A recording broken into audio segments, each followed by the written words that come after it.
There are 9 races on that Breeders' Cup card Saturday. Sean and I have talked about the first 4. We're going to talk about the last 5. We're going to talk with the Breeders' Cup Sprint. I don't think any conversation the Breeders' Cup Sprint cannot start with, and maybe for many people it's going to end with Run Happy. Run Happy was an impressive winner of the King's Bishop in one of the most impressive races run all year. The Phoenix, where he didn't break and he rushed up on the inside. I thought he ran very well. Is Run Happy going to outrun all the other speeds and win this race, or can he rate? Is he going to win? What's going to happen, Sean? I wish I knew, to be honest with you. I have no idea. This race to me... Wait, this is the horse that we like, just to let you know. Yeah. Right there he is, finishing an even 4th. He'll be fine. Yeah, no, I have no idea with Run Happy. I mean, this is a huge test for him. There's a lot of pace. I think he's one of the most talented, obviously, but this race is an absolute war. I ended up picking him 3rd, or maybe even 4th, but I have no idea what they're doing here. I'm going to bet against him. I'm not going to be surprised when he wins. He's a cool story. You got to respect the job the trainer's done with this horse, but this is a bit of an issue horse, and I just feel like with all the other speed in here, it's not going to be easy for him in the front end, and to survive on the front end and hold off any possible closers at a short price in here. I just think it might be a tall task for him, and at a short price I want to try to beat him. I'm also going to try to beat another short-priced horse in here, and that's Private Zone. And listen, I'm sure you agree, Private Zone's about as cool a horse as there is in training, and we've seen him win 2 Vosburg, so we know he can win at 6 furlongs. But I got to tell you something, Sean, he's got 2 straight races in New York, but there's been absolutely no pace whatsoever in those races. A little bit dressed up off them, as good, though, as his Met Mile was, and he was 3rd. He's got the right post to stalk, but do you really think at 6 furlongs he's a good stalking horse? Another one. I don't have a clear understanding of where he's going to be in this race, of how effective he's going to be at 6 furlongs. I think he's one of the best horses in this race, but like you're saying, he's dressed up off his last 2 races. Would you trust him more than you do Run Happy, though? Yeah, right? I do trust him more. I'm going to try to be, my feeling is I don't have a strong opinion in this race, Sean. Yeah. And my success has been somewhat limited in these Breeders' Cup sprints over the years. So I'm going to go a little goofy. Now, maybe that's one of the reasons, but I just don't need shorter priced horses who, especially like him's a little dressed up. I don't think Run Happy's dressed up. I think he's a little dressed up, but not his whole career. He's got a career resume that isn't dressed up. What about Salutos Amigos as we take a look at the Vosburg? I thought Salutos Amigos was going to make this big run here. He had his usual trouble. I think he's everybody's darling looking for a closer. My problem with this race is, unfortunately, we won't see Rockfall. Palace, who had some trouble, who's in Sire, came back and won last time against the New York Breds, and he ran okay. Stalwalker Dude ran very well. I wonder how good this race was, Sean. Yeah, I kind of question the quality, too. I thought he ran very well. He's one, I feel like we should, or I don't know about you, but I feel like I should like him more just based on the way the race is going to set up for him and how he's been running lately. But he's just not a horse I trust shipping into Keeneland and winning this race. And to me, that's what it comes down to with him. I agree. It feels like, and he didn't run that badly in the Breeders' Cup last year when you couldn't close in that race, and I think he finished 7th. I just don't trust. I'm using him. He's my second choice in here. I'm using him. What about the California horses? Let's take a look at the start of the San Diego Sprint Championship. Now, you know when a horse gets left out in California, especially when it's a gray, it's Kobe's back. If somebody promised me Kobe's back would break in here, I would actually have picked him on top of this Breeders' Cup Sprint, but he never gets out of the gate, and that's going to be too big a handicap. And keep in mind, as we turn for home, this was a race where none of these horses finished 1-2 in here. The big pace collapsed. If anything's supposed to be want masochistic, I don't want him in there. I just don't think he's the same horse he was, and there's too much speed. I like Wild Dude. I respect him, but how can you take him off his perfect trip in here? If I'm going to take either one, I'm going to try to get lucky with Kobe's back. Yeah, this was such a tough race for me to get a read on. I actually, just based on the pace, I did end up liking Masochistic out of here. And I get what you're saying with Kobe's back. I think he's good. I just can't trust him at 6 furlongs, even with a massive pace setup for him. Yeah, he's a hard horse to trust. This was 6 here. I'm a bit of a sucker for him. I admit it. I can't help myself. I want Masochistic to have been interesting in here. I just think at the end of the day, he's not going to be able to rate and beat these horses. Maybe I'll be wrong about that. If I'm going to bet a California horse in here, I'm going to bet this one. I'm going to bet Big Mocker. Here he is winning. I know it's the Pirates' Bounty at Del Mar. He didn't even break in this race, Sean. Now, his not breaking could be an issue, but he's towards the outside. I think he's a horse that might be able to stalk and get a piece of this. I think he's got a shot. Yeah, he's another I gave a long look to, but it's just not a horse I got a good read on, and I do feel like the gait issues are definitely going to be problematic for him.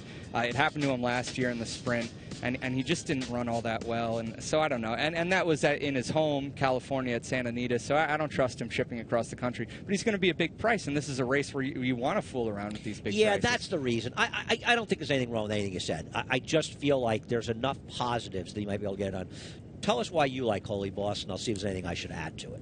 Well, I just, to me, it did not look like he handled the wet track in the Phoenix at all. I mean, this is a horse who has plenty of early speed. He inexplicably dropped back. It just didn't seem like he took to the track at all.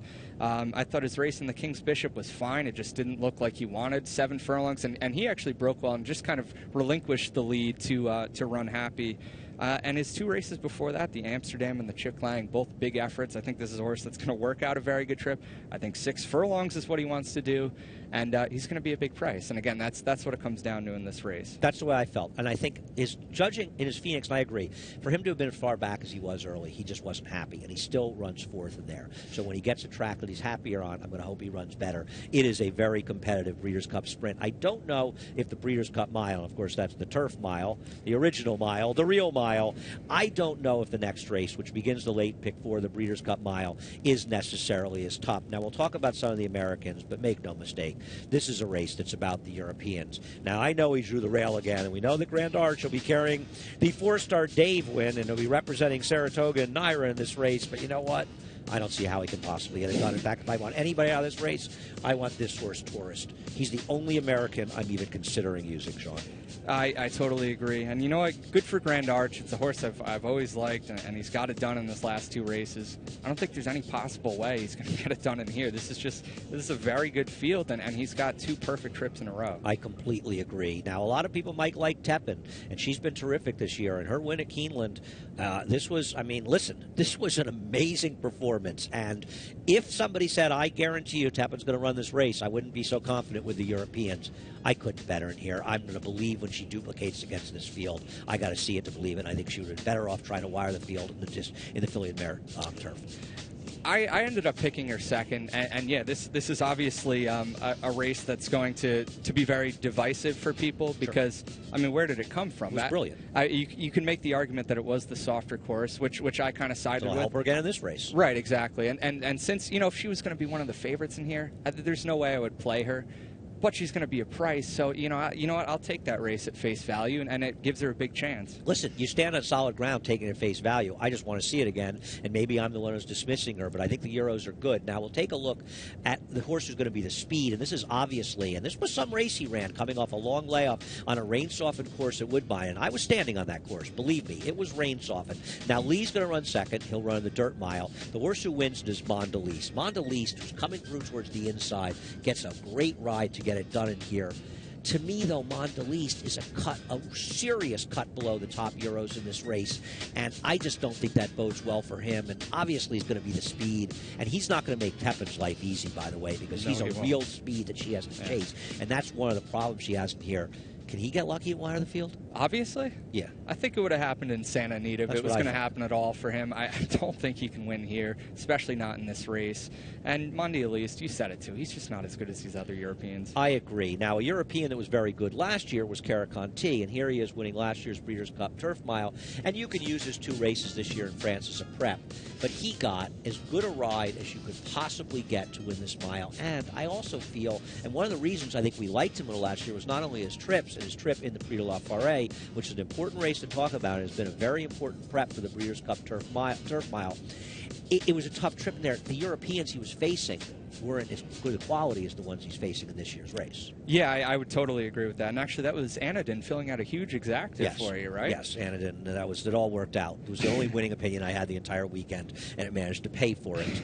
Let's talk about the Europeans. And I'm going to talk about Make Believe first, who won the Prix de la Forêt. And this was coming off a layoff. He had not run in 4 months since a no-show in the St. James Palace against Glen Eagles. Something obviously happened because his other races have been brilliant. He buried the field in the French Guineas before that. And last time out in the Prix de la Forêt, I thought he was sensational in there. He's got the speed to be closed. He drew well towards the inside. I think Make Believe's going to take a world of beating here. I agree, and then that was, I believe that was track record time too, and yes, he was super impressive, and it's not even like it was the firm ground that moved him way up. I mean, he was great in the French Guineas too.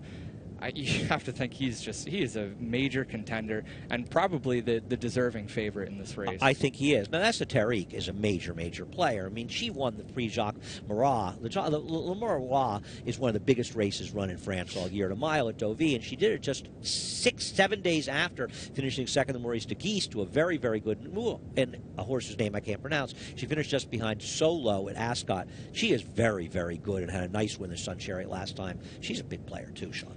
I agree. I feel like, maybe both on their best day, Make Believe's a little better, but I respect that she handles all kind of turf. She seems to be versatile in her running style, and she's got to be a player in here, too. She has to be. I agree. Now, I think my interesting horse of the Euros is the 12 time test, because this is the one that's been pointed for this race, and obviously hasn't faced the quality of horses, the aforementioned two horses, but comes out of a superior effort, far and away the best effort. I don't love the post draw, but I think the post draw is going to keep people off this horse a little bit, and I'm going to have to use time test. I don't know how you feel about this one. He was one, I wasn't sure what to make of him coming in. Then with the post, I downgraded him. He's not even in my top 4.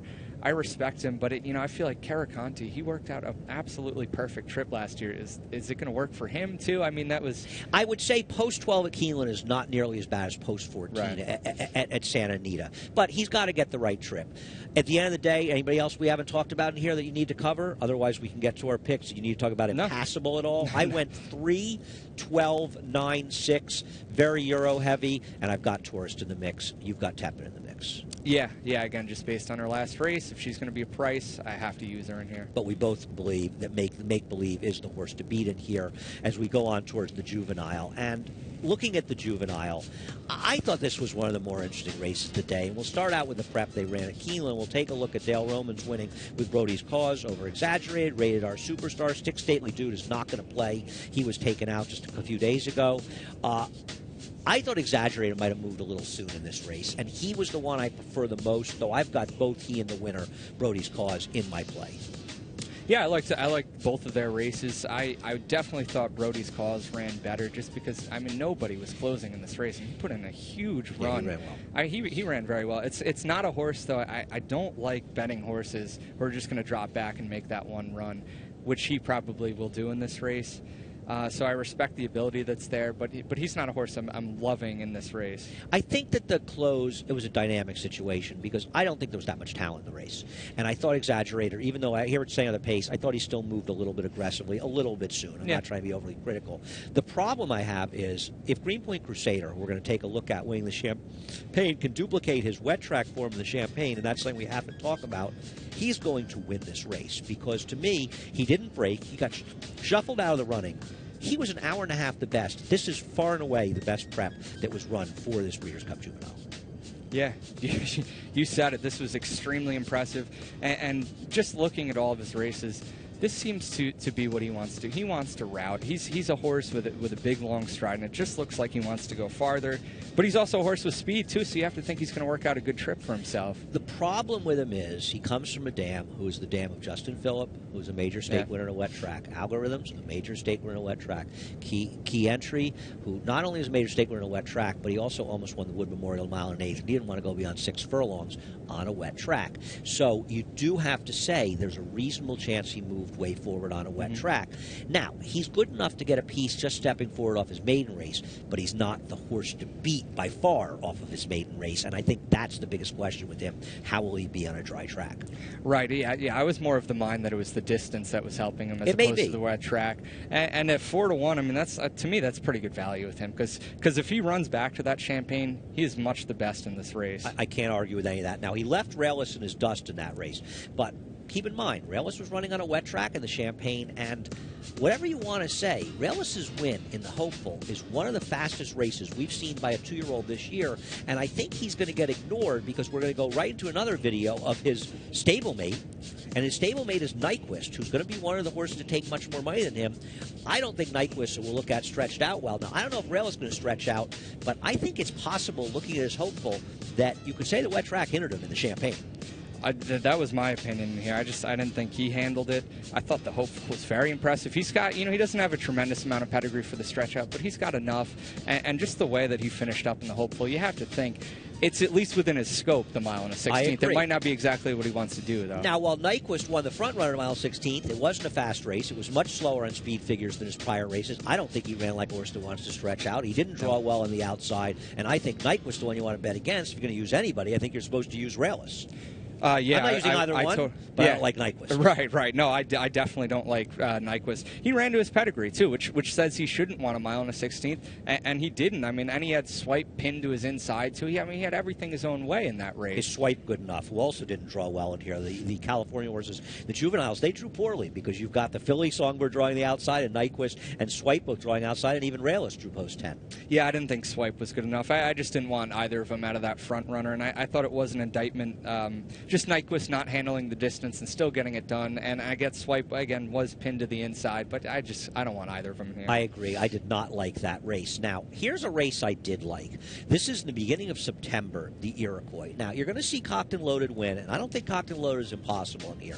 Rated R Superstar, who didn't run badly to be third in his subsequent start in the Breeders' Cup Futurity, runs okay to be second, but Unbridled Outlaw, the horse who's rallying there, the reason he's rallying, and you can't see it as it was so hidden in the ridiculous split screen, but this horse, and you want to try to watch this replay again. I don't know what you thought, Sean, but to me, this was the best horse in the race, Unbridled Outlaw. He was completely and totally eliminated on the backstretch and ran very well to be third. And I think a lot of people will be focusing on Dale Roman's Brody's Cause, but I think it might be Dale Roman's Unbridled Outlaw that gets the money in this Breeders' Cup Juvenile. Yeah, that was a huge race in the Iroquois. To me, what caps his upside is the dam side is pretty sprinty, and I just didn't think that Iroquois was all that good. But my God, he ran terrific in that race with all the trouble he had. He got a 77 buyer figure. If he didn't have the trouble in there, he might have gotten an 85 figure, which was faster than anything horses were running then. And all he has to do is show some routine improvement, and he's already at a 90 for this race. He's going to be a price. I picked him. I went 4-3. I've got that horse, of course, Unbridled Outlaw, over Greenpoint Crusader, over Exaggerator and Brody's Cause. You went in a slightly different direction, but similar. Yeah, for me, the one horse I have in the mix that you don't is Ralis, and again, that's just based on his Hopeful. Yeah, I think he's an interesting price play because it's possible he'll be a much better horse in a wet track. We've got a couple of races to go. Now, we're going to start out in the Breeders' Cup Turf with the race you have to talk about. Now, Golden Horn is the horse in front. The horse to watch in trouble is With Those Coolmore Silks Found. She's a horse that seems to her best running when she gets to the inside. She certainly can't do any running when she's completely shut off, as she was in the arc. She's trying to come between horses, and she gets completely knocked over. She has real acceleration, but meanwhile, Golden Horn's running away from the field. A lot of people want to bet against Golden Horn. I don't understand why. Because no arc runners win the turf. Saki almost beat Tisnow on the dirt. Trempolino lost a theatrical by a head at Hollywood Park. I'm playing devil's advocate, know. by the way. Dancing really Grave lost like more than I weigh when he went out to California. I don't see any reason to take a big stand against this horse. Neither do I. And I think the ground he gets here is going to be more to his liking, too, as we saw in the arc, which is run on firm ground. It's probably going to end up being similar to what he gets at Keeneland.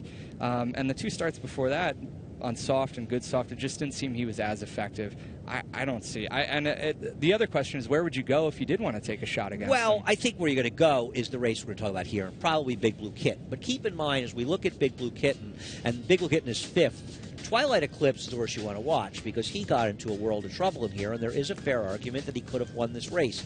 Still, they're the two Americans I'm going to use. If I try to beat Golden Horn, I would try to beat him with Big Blue Kitten, who just has a way of getting it done. But Golden Horn, to me, has to completely fail to show up, and even Found the filly, who seems to run every couple of weeks but runs well. Both these horses, to me, are just better horses. Yeah, in this race, we're looking at the Joe Hirsch Turf Classic. Right. This race, I thought Twilight Eclipse was best, but he got the turf course he really likes, which is rock hard, and he just doesn't seem to run as well with some cut in the ground. So like you're saying, Big Blue Kitten, he does just get it done. You have to respect him. But it's just not a very sexy betting option for me because I don't think he's that good. But of the Americans, he could be best. Yeah, I agree. Maybe we're not giving him the respect that he deserves. But this is an unusual Breeders' Cup turf where there is not a plethora of good American horses in here. And maybe the coolest of all is the Pizza Man, as we take a look at the Pizza Man beating Big Blue Kitten in the Arlington Million. And to me, Big Blue Kitten had every chance to run him down in this race, and he just couldn't get it done. So I think that shows some limitations of Blue Kitten, and you got to really kind of like the Pizza Man because he's such a cool horse in here and grinding it out, and he actually ran well at a mile last time at Keeneland. But are these really horses that are going to beat Found or Golden Horn?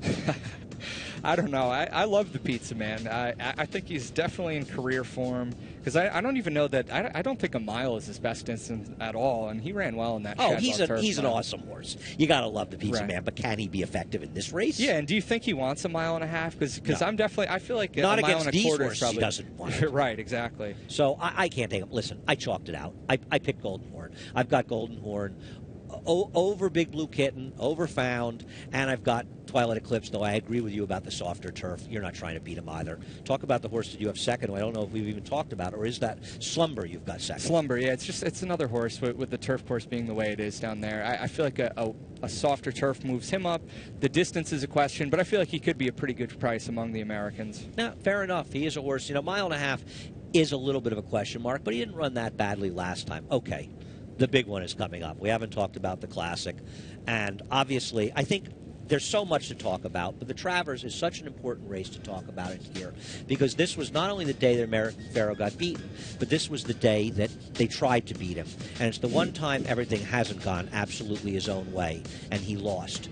How vulnerable is American Pharoah in this race? And is he the best horse in the race as well, Sean? I don't think he's the best horse in the race. I feel like the Travers is a cautionary tale for other horses. Don't go after him early. So I don't know that we'll see anyone trying to tackle him early in this race. So he probably will get a favorable setup. But what do you think about the distance with him? Because I'm not convinced a mile and a quarter is what he wants to do. Well, I don't know. He did win the Derby, albeit with a good trip, and he's won a mile and a half, and he got pressed in there. You say that you can't go after him, but Frosted ran the best race he's ever run against American Pharoah, and he tried to beat him. The closest Frosted ever came to American Pharoah is when he attacked him. So why wouldn't you want to be aggressive? Because every time they've sat behind him and let American Pharoah do his little victory dance, they've never been able to come close to him. So aren't they supposed to at least be more forwardly placed? And we'll look at Frosted winning the Pennsylvania Derby as we talk about him and Keen Ice as well. But ultimately, that was still a losing race, and I get what you're saying. You want to give yourself the best chance. But still, and it set it up for Keen Ice and Frosted. He ran a good race, but he still ended up being third and was still beaten by American Pharoah. So I don't know that that's the way he can beat him. But what's the way he can beat him then? Maybe there's no way. But I think he has to be more aggressive. I'm not saying they're getting a head-to-head duel, but here's the situation. As we take a look at Beholder in the P Classic, I will say one thing. If Beholder runs the race she runs in the P Classic, she's going to run by American Pharoah on the turn, and he's not even going to see her coming, and he's not going to see her going. And with her outside post and her tactical speed, isn't she going to be forwardly placed? I'm not saying they're going to go 40, 46, and 1, but I don't think they're going 48 here. These horses have to be more forwardly placed. They're aware of American Pharoah, and I think the aura of invincibility has been eliminated on American Pharoah. And to me, American Pharoah, while he's a 3-year-old and he has a right to improve, and he likely will, outside of the Haskell, where he ran this otherworldly performance, he's a 105 Beyer horse with perfect trips. Why am I supposed to believe that he's supposed to just run a 112 Beyer, which I think it's easily going to take to win this race, when you've got a half a dozen or a bunch of horses in here that run figures of over 110? I think that's why we picked against him. Yeah. I mean, I think he's good. I think he's a very good horse. He's just not, and he has the reputation, obviously, because he's a Triple Crown winner. I mean, you're facing this is the best field he's ever faced in his life, and you're facing some legitimate mile and a quarter competition, not straight 3-year-olds. And ultimately, that's why I went with horses like Honor Code and like Tonalist, just because I believe their ability to get the distance, and maybe just their overall ability, is better than him. I agree. I think, I'll put it this way. Is he the likeliest winner? Maybe he is because of the pace scenario, but he hasn't shown himself to necessarily be the fastest horse in this race, and makes him a bad bet short price. Can Beholder beat him? I don't think so, and I almost don't know what to believe with her as far as that Pacific Classic goes. This was never a horse I thought wanted a mile and a quarter. She ran extremely well. She's not a horse who's shipped well in the past, though, and she's got the fever issue to deal with. There's just enough question marks around her where I didn't want any part of her. If she runs her Pacific Classic, she's going to win this race. Yes. I want to see it to believe it because it's so much better than all of her other races. Now, let's take a look at Honor Code and Tonalist and Liam's Map, who should be in the race. There's a real Honor Code feel to this set right now up here, and I'm going to tell you something. I don't know if he's going to get a mile and a quarter. I didn't know he was going to get a mile and an eighth, but he's a horse who's training very well, who's got nothing but fast race when he runs his races, and he's trained by as good a trainer as there ever was in this game in Shug McGaughey. And you know what? I'm a fanboy. I'm picking him in this race. I think Honor Code, if he runs his race, can win this race. I think he is fast enough and faster than these horses in this race if he runs his race and can get the mile and a quarter. And they're big ifs, but he's not going to be 3-1.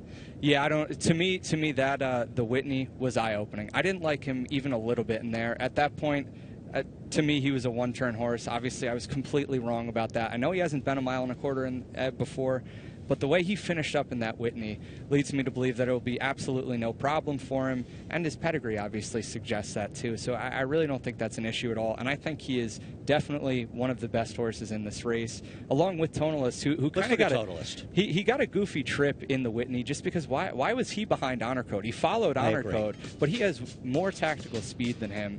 So hopefully he uses that to his advantage in this race.